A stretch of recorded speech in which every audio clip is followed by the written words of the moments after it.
Halo teman-teman, kalian udah tahu belum sih kita mau bahas apa?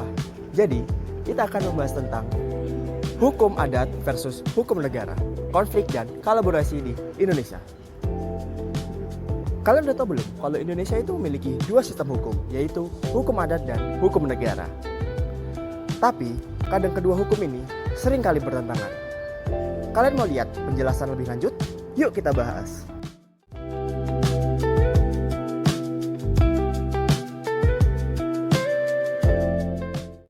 Hai teman-teman, kali ini saya akan menjelaskan apa itu hukum adat. Sebelumnya, apa kalian sudah tahu pengertian dari hukum adat? Hukum adat adalah hukum yang lahir dari kebiasaan dan umumnya diwariskan secara turun-temurun. Hukum ini biasanya tidak tertulis, namun tetap dipatuhi karena memiliki nilai budaya dan kebiasaan yang kuat. Itulah pengertian dari hukum adat. Oke guys, di sini saya akan menjelaskan tentang hukum negara. Berbeda dengan sebelumnya, hukum adat, hukum negara adalah aturan resmi yang dibuat oleh pemerintah. Aturan ini sudah tertulis di dalam undang-undang.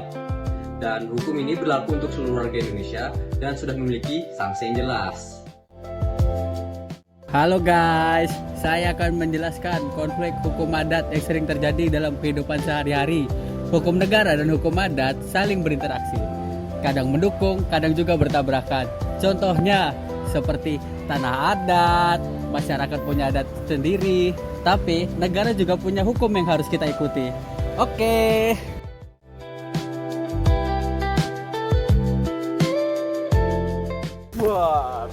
Halo guys, saya di sini akan menjelaskan tentang studi kasus yang ada di Papua. Salah satunya studi kasus di Kecamatan Manowari yang ada di Papua. Masyarakat tetap mempertahankan hak ulayat mereka demi mempertahankan tanah mereka.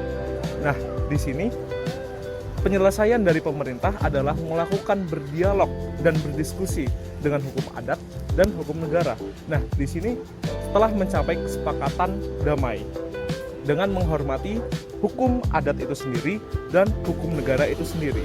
Sebagai contoh berikut, kita lanjutkan. Guna meminimalisir konflik terkait dengan batas wilayah, Badan Pertanahan Nasional Kabupaten Jayapura akan melakukan upaya pematahan batas wilayah adat yang hingga saat ini masih menjadi konflik. Jadi itu contoh dari materi hukum adat versus hukum negara, konflik dan kolaborasi di Indonesia. Sekian dari kelompok kami, bila ada salah kata mohon maaf. Wassalamualaikum warahmatullahi wabarakatuh. Bye-bye. Cause I can barely drive past the school without stopping to think of you and how we used to act the fool. But worst of all, I wish I called at least 1,000 times or more just to hear what I've been missing.